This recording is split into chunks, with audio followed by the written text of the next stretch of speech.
Hello student, today we are going to start chapter number 2nd of class ninth. In chapter number 2nd there are two parts. The first part name is Evelyn Glennie listened to the sound without hearing it, and the second part name is Bismillah Khan. So today we will read about first part of second chapter. The second chapter name is The Sound of the Music. In this chapter we will read about a deaf girl who was totally deaf. In this chapter we will read about Evelyn Glennie. Now let's start the chapter. Rush hour crowds. All the students open your books and read and listen carefully. After reading the book, I will explain you what is this. Rush hour crowds jostle for position on the underground train platform. A slight girl, looking younger than her 17 years, was nervous yet excited as she felt the vibration of the approaching train. It was her first day at the prestigious Royal Academy of Music in London, and daunting enough for any teenager fresh from a Scottish farm. But this aspiring musician faced a bigger challenge than most. She was profoundly deaf. As I told you, she was profoundly deaf, completely deaf. Evelyn Glennie's loss of hearing had been gradual. She was not deaf from her birth, but gradual she becoming deaf and deaf. Her mother remembers noticing something was wrong when the 8 years old Evelyn was waiting to play the piano. They called her name and she did not move. They called her name, but she did not move. I suddenly realized she had not heard, says Isabel Glennie. Isabel Glennie was her mother of Evelyn Glennie. For quite a while, Evelyn managed to conceal her growing deafness from friends and teachers, but by the time she was 11, her marks had deteriorated, and her headmistress urged her parents to take her to a specialist. It was then discovered that her hearing was severely impaired as a result of gradual nerve damage.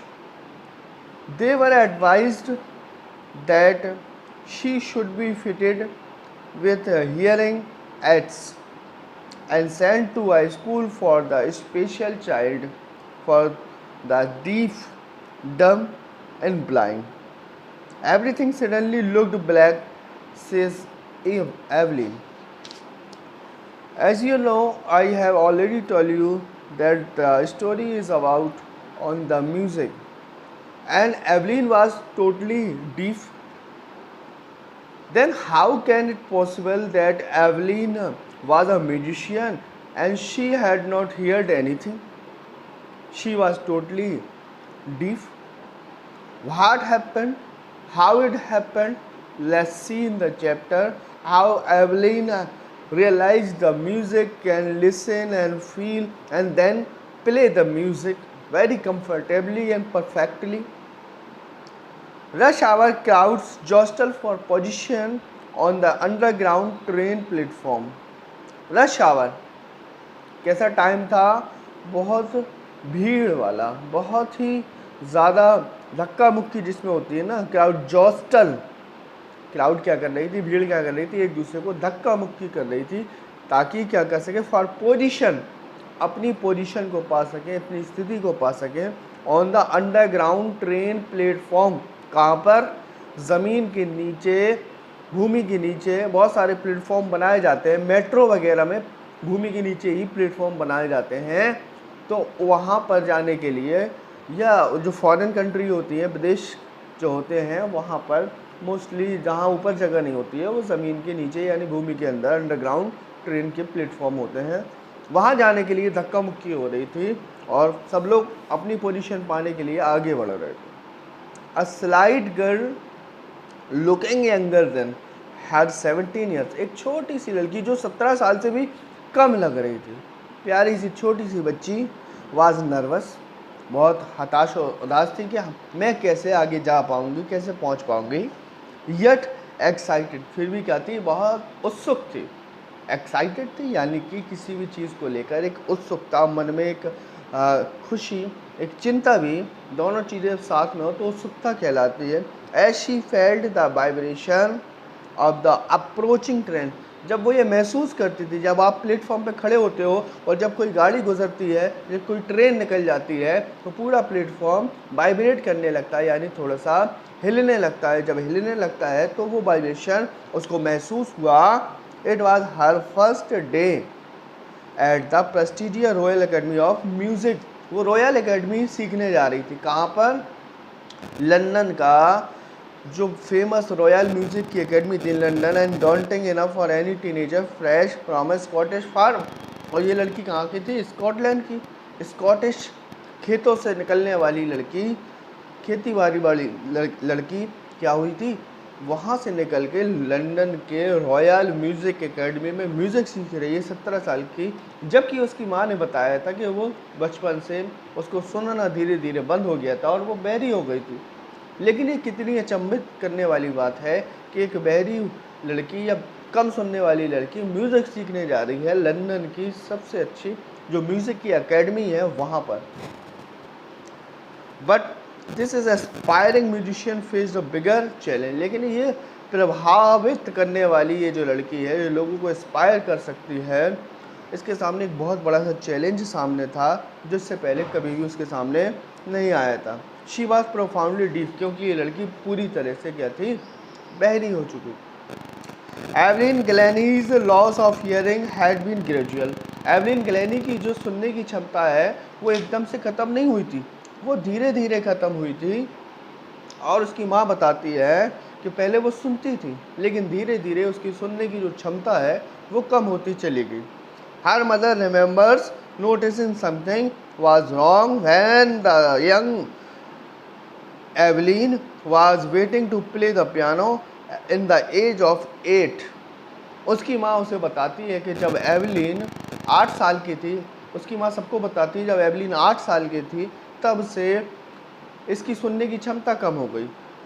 जब इसे piano बजाना था और piano बजाने के लिए ये अपने नंबर का इंतज़ार कर रही थी, दे कॉल्ड हर नेम, उन लोगों ने एवलिन का नाम पुकारा, and she did not move, लेकिन एवलिन ने अपना नाम नहीं सुना, यानी उसे सुना ही नहीं दिया। पियानो बजाने का जो प्रोग्राम था, 8 साल की अवस्था में, अभी 8 वर्ष की थी, she was only 8 years old when she did not hear who called her. I suddenly realized she did not hear. उसकी माँ ने कहा कि मुझे अचानक से ये महसूस हुआ कि उसने सुना नहीं है, बिल्कुल भी उसने सुनने की तरफ अपना ध्यान नहीं दिया। सेज इसाबेल ग्लैनी, और ये बात किसने बताई? उसकी माँ ने। उसकी माँ का क्या नाम था? इसाबेल ग्लैनी नाम था, और उस लड़की का क्या नाम था? एवलिन ग्लैनी। तो लड़की का नाम एवलिन ग्लैनी और उसकी माँ का नाम Isabel Glennie. For quite a while Evelyn manage to conceal her growing deafness, कुछ समय के लिए एवलिन ने क्या किया, अपनी सुनने की जो क्षमता है जो कम हो रही थी वो तो लोगों से छुपाई उसने पहले। Evelyn manage to conceal, conceal hidden करना यानी छुपा लेना, कुछ समय तक उसने छुपाई। तब हर ग्रोइंग डीपनेस, उसकी जो बहरापन उसका जो बढ़ता जा रहा था उसको छुपाया तो फ्रॉम फ्रेंड्स एंड टीचर, किन से? अपने दोस्तों से और अपने टीचर्स से। कुछ दिन के लिए उसने छुपाया, but by the time she was 11 her marks had deteriorated and her headmistress urged her parents to take her to a special. लेकिन कुछ दिन के बाद जब उसके मार्क्स डेटोराइटेड लगातार कम होते जा रहे थे, लगातार उसके जब नंबर कम आ रहे थे, तो उसकी हेड मिस्ट्रेस ने, यानी एवलिन की हेड मिस्ट्रेस ने, उनके जो हेड थी या प्रिंसिपल थी, उन्होंने इनके माता पिता को आज हर पेरेंट्स उनके माता पिता को बुलाया और उनसे बताया कि आपका बच्चा कम सुनता है और इसको किसी स्पेशल स्कूल में लेकर जाइए, यहाँ पर इसकी पढ़ाई नहीं हो सकती है। After that it was then discover that her hearing was severely impaired as a result of gradual nerve damage. उसके बाद ही सबको पता चला कि एवलिन को सुनाई नहीं देता है और उसकी सुनने की जो क्षमता है बहुत ज़्यादा गंभीर हो चुकी है, क्योंकि उसको बहुत दिनों से सुनाई नहीं देता था और इसका ट्रीटमेंट भी नहीं हुआ था। तो उसकी जो सुनने की एक नर्व्स थी वो डैमेज हो गई थी। जब कोई चीज़ डैमेज हो जाती है तो फिर क्या होता है, बड़ी प्रॉब्लम होती है। They were advise that she should be fitted with hearing aids and sent to a school for the deaf. और ये डिसाइड किया गया, लोगों से सलाह ली गई कि इसके लिए सबसे बेहतर क्या होगा, इसके लिए सबसे बेहतर यही होगा कि इसको डीफ यानी जो बहरे लोग होते हैं उनके स्कूल में पढ़ाया जाए, उस वहाँ सिखाया जाए, तो इसके अंदर थोड़ी बहुत सुनने की, समझने की और महसूस करने की जो क्षमता है वो पैदा हो जाएगी। Everything suddenly looked black says Evelyn. और एवलिन बताती हैं उसके बाद से मेरे लिए सब कुछ ऐसा लगता था, सब ब्लैक ब्लैक हो गया, मुझे कुछ सुनाई नहीं देता था, यानी अंधकार में मेरी जो जीवन था वो डूब गया, अंधकार भरा जीवन हो गया। Everything was black says Evelyn. But Evelyn was not going to give up, she was determined to lead a normal life and pursue her interest in music. One day she noticed a girl playing a xylophone and decided that she wanted to play it too. Most of the teachers discouraged her, but percussionist Ron Forbes spotted her potential. He began by tuning two large drums to different notes. Don't listen through your ears, he would say. Try to sense it some other way, say Evelyn. Suddenly to sense it some other way, says Evelyn. Suddenly I realized I could feel the higher drum from the waist up and the lower drum from the waist down. Forbes repeated the exercise again and again, and soon Evelyn discovered that she could sense certain notes in different parts of the body. I had learned to open my mind and body to sounds and vibrations. The rest was sheer determination and hard work. After that, Evelyn said that I am not going to give up. That she was not going to give up. उसने बताया कि मैं इतनी आसानी से हार मानने वाली नहीं थी, ना मुझे हार मानना था। She was determined to lead a normal life. और उसने सोच लिया था, ये पक्का इरादा कर लिया था कि वो अपने जीवन को एक नॉर्मल लाइफ की तरह, जैसे सब लोग अपने जीवन को यापन करते हैं उस तरह वो भी अपने जीवन को यापन करेगी। उसके नाम के पीछे ये नहीं होगा कि उसको सुनाई नहीं देता था, यह स्पेशल चाइल्ड है या इसकी अलग से मदद की जाए। She was determined to lead a normal life and pursue her interest in music. अपने जीवन को नॉर्मल गुजारने की कोशिश की उसने और ये सोचा कि उसका जो इंटरेस्ट है वो किस चीज़ में है, उसका इंटरेस्ट पूरी तरह से म्यूज़िक में लगा हुआ था और उसको म्यूज़िक बड़ा पसंद था।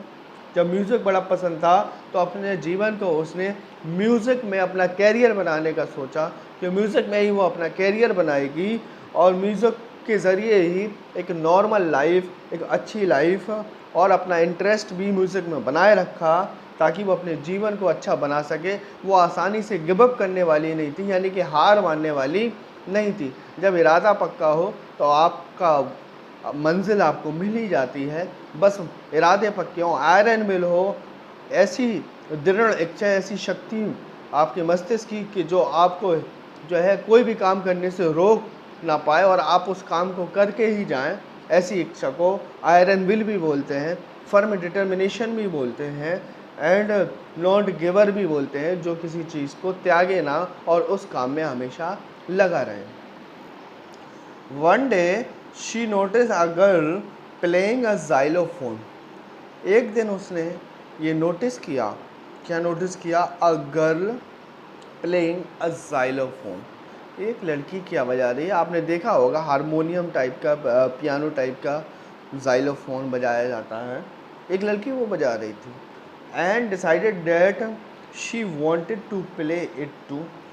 और एवलिन ने ये डिसाइड किया कि वो भी इस जाइलोफोन को बजाना चाहती है। Most of the teacher discouraged her. बहुत सारे टीचर जो थे उसके विद्यालय के, उन सब ने उसे हतोत्साहित कर दिया। क्या हतोत्साहित कर दिया? कि आप इसको नहीं बजा पाओगी। उसको निराश कर दिया, हताश कर दिया कि आपके अंदर वो टैलेंट नहीं है, आपके अंदर वो कला नहीं है और आप सुन भी नहीं सकती हो, आप नहीं बजा पाओगी। Most of the teachers discouraged her. उसको हतोत्साहित कर दिया। उसका हौसला और हिम्मत बढ़ाने के बजाय उसका हौसला कम कर दिया। बट परक्यूशनिस्ट, लेकिन एक म्यूज़िक की दुनिया में एक बहुत बड़े पर्सन थे जो कि ड्रम और तबला बजाया करते थे, प्रोफेशनल थे। रॉन फॉब्स, जिनका नाम था रॉन फॉब्स, स्पॉटेड हर पोटेंशियल। उन्होंने इसका पोटेंशियल पहचान लिया। ये पहचान लिया कि ये लड़की बहुत ही पोटेंशियल वाली है, बहुत जल्दी सीखने वाली है, ये लड़की बहुत कुछ नाम कमाने वाली है और इसको बहुत कुछ आता है। इसके अंदर की क्षमता जान ली, पोटेंशियल जान लिया।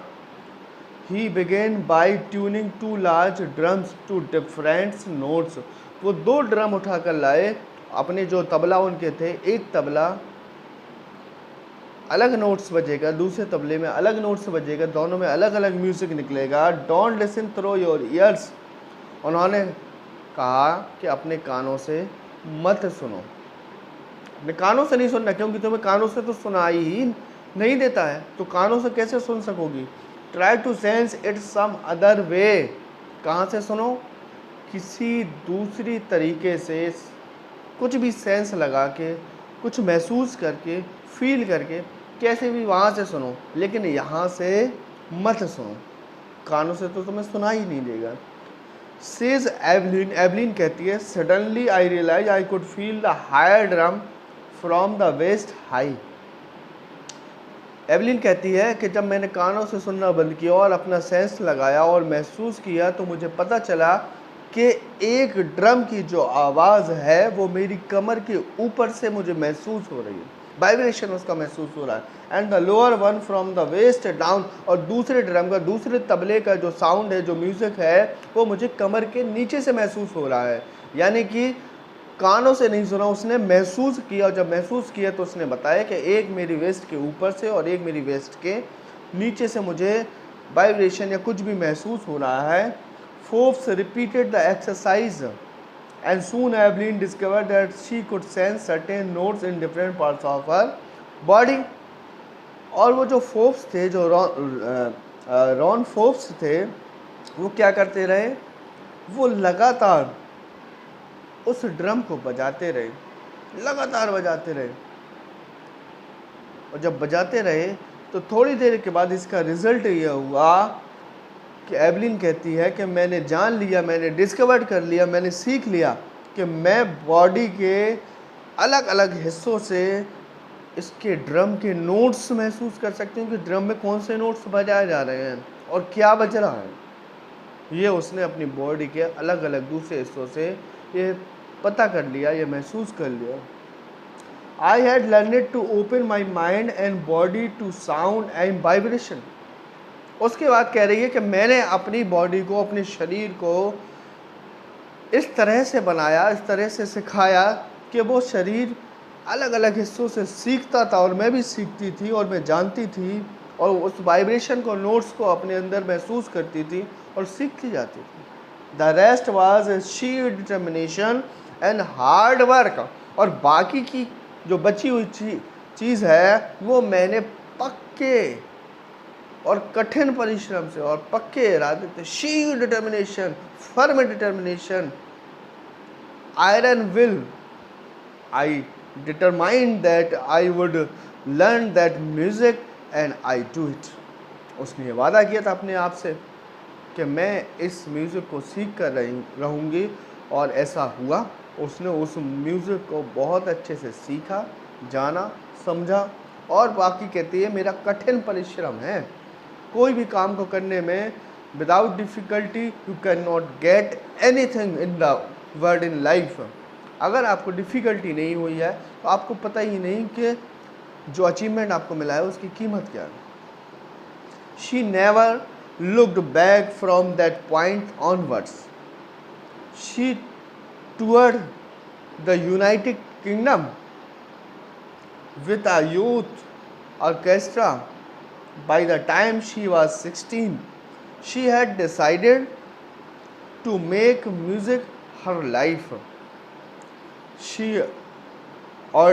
auditioned for the Royal Academy of Music and scored one of the highest marks in the history of Academy. She gradually moved from orchestral work to solo performance. At the end of her 3-year course, she had captured most of the top awards. And for all this, Evelyn would not accept any hint of heroic achievement. If you work hard and know where you are going, you will get there. And she got right to the top. The world's most sought after multi-percussionist with a mastery of some 1,000 instruments and hectic international schedule. It is intriguing to watch Evelyn functioning to effortlessly without hearing. In our 2 hours discussion, she never missed a word. Man with a bushy beard give me trouble, she laughed. It is not just watching the lips, it is the whole face, especially the eyes. She speaks flawlessly with a Scottish tilt. Scottish literature, my speech is clear because I could hear till I was 11, she said. But that does not explain how they managed to learn French and master basic Japanese. She was extraordinary girl. She never looked back from that point onwards. और तब से, जब से उसने अपना body से महसूस करना शुरू किया था, कठिन परिश्रम करना शुरू किया था, तब से उसने अपने जीवन में पीछे मुड़कर कभी देखा नहीं। She toured the United Kingdom. कहाँ गई वो? यूके। यूनाइटेड किंगडम का भी टूर उसको करने को मिला with the youth orchestra. Orchestra बहुत सारे लोग होते हैं, कोई म्यूज़िक बजाता है, कोई ड्रम बजाता है, कोई जाइलोफोन बजाता है, कोई पियानो बजाता है, कोई गिटार बजाता है, कोई ड्रम बजाता है और कोई गाता है। She never looked back from that point onwards. कभी उसने पीछे मुड़ के नहीं देखा। She toured the United Kingdom with the youth orchestra। और अपने नौजवान साथियों के साथ में उसने यूके का टूर किया, ऑर्केस्ट्रा का टूर किया, और ऑर्केस्ट्रा के साथ टूर किया। And by the time she was 16, और उस टाइम पे वो सिर्फ 16 साल की थी, 16 years old girl. She had decided to make music her life, और उसने ये फैसला किया कि वो म्यूज़िक को ही अपना जीवन बनाएगी। Music is her life, music was her life. उसका जीवन संगीत में ही है, संगीत में ही था।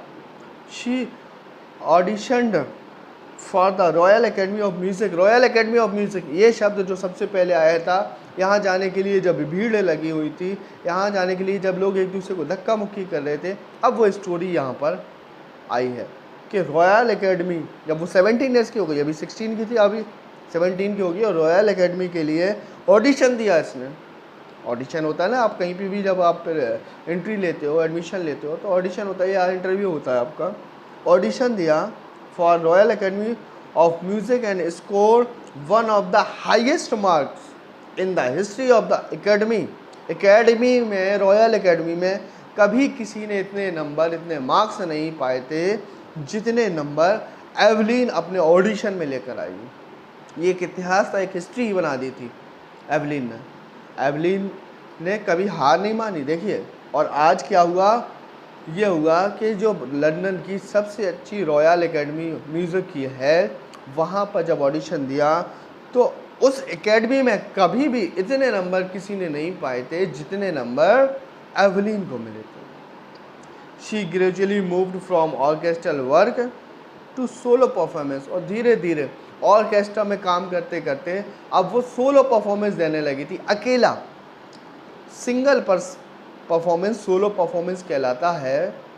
पहले सब लोग मिलकर ऑर्केस्ट्रा में परफॉर्मेंस देते थे, अब वो ऑर्केस्ट्रा जो ग्रुप में परफॉर्मेंस होती थी, उस ग्रुप परफॉर्मेंस को उसने चेंज कर लिया अपने सोलो परफॉर्मेंस में, खुद के परफॉर्मेंस में। At the end of her 3 years course, और अपने 3 साल के जो कोर्स था उसका अंतिम समय चल रहा था, she had captured most of the top awards, और 3 साल में ही उसने जो भी अवार्ड्स मिलते थे, सारे अवार्ड्स इसी को मिलते थे, सारे अवार्ड्स पाए थे इसमें। एंड फॉर ऑल दिस, और इस सब के लिए Evelyn would not accept any hint of heroic achievement. उसको कोई हिंट नहीं मिलती थी कि कोई हिंट मिली हो और उसके बाद उसने जो है ऐसा परफॉर्मेंस दिया हो और वो कहीं से चीटिंग कर लेती हो। कोई हिंट नहीं, कोई उसको कुछ भी नहीं, कोई उसकी हेल्प नहीं। If you work hard and know where you are going, वो कहती है कि अगर आप कठिन परिश्रम करना जानते हो, कठिन परिश्रम करते हो और आपको पता हो कि आपको जाना कहाँ है, क्योंकि आप कठिन परिश्रम करना जानते हो और ये भी पता है कि आपका टारगेट कहाँ है, तो आप कठिन परिश्रम करते रहोगे और धीरे धीरे अपने टारगेट तक पहुंच जाओगे, क्योंकि आपको पता है कि आपको वहां पहुंचने के लिए कितनी मेहनत करनी है। लेकिन आपको पता ही नहीं कि आपका टारगेट है कहाँ। जब आपको पता नहीं टारगेट कहाँ है, तो फिर आपको पता ही नहीं होता कि आपको मेहनत कितनी करनी है, कितनी नहीं करनी है, क्या टारगेट है, कुछ पता नहीं होता। तो सबसे पहले आपको क्या करना है, अपना टारगेट सेट करना है। एवलिन कहती है, if you work hard and know where you are going you will get there. यदि आपको पता हो कि आपको जाना कहाँ है और आप कठिन परिश्रम करते हो, तो आप एक दिन वहाँ पर पहुँच जाते हो। And she got right to the top, the world's most sought after multi percussionist. जितने भी परक्यूशनिस्ट रहे, अपने अपने म्यूज़िक में जो महारथी रहे, उन सब में इसका भी नाम शामिल हुआ। इसने भी अपना बहुत नाम कमाया। With a mastery of some 1000 instruments, बहुत सारे इंस्ट्रूमेंट को बजाकर। मास्टरी यानी कि जो काम आपको 100% बनता है वो मास्टरी कहलाती है। उसमें हज़ारों प्रकार के इंस्ट्रूमेंट शामिल थे, सब में इसने मास्टरी हासिल की। एंड हैक्टिक इंटरनेशनल शेड्यूल, और जिसकी वजह से इसका जो शेड्यूल है वो इंटरनेशनल बहुत हैक्टिक था, बहुत बिजी था। कभी इस देश में परफॉर्मेंस, कभी उस देश में परफॉर्मेंस, और हर जगह परफॉर्मेंस, कहीं ना कहीं परफॉर्मेंस वो अपनी देती रहती थी, और उसका जो शेड्यूल था वो बहुत ही बिजी रहता था। That's the end of the lecture today. I hope you understand very comfortably and very perfectly. If you have any problem, please comment, and you can also come in the school to discussing for your topic to the teachers of our school. and if you like the video, thank you.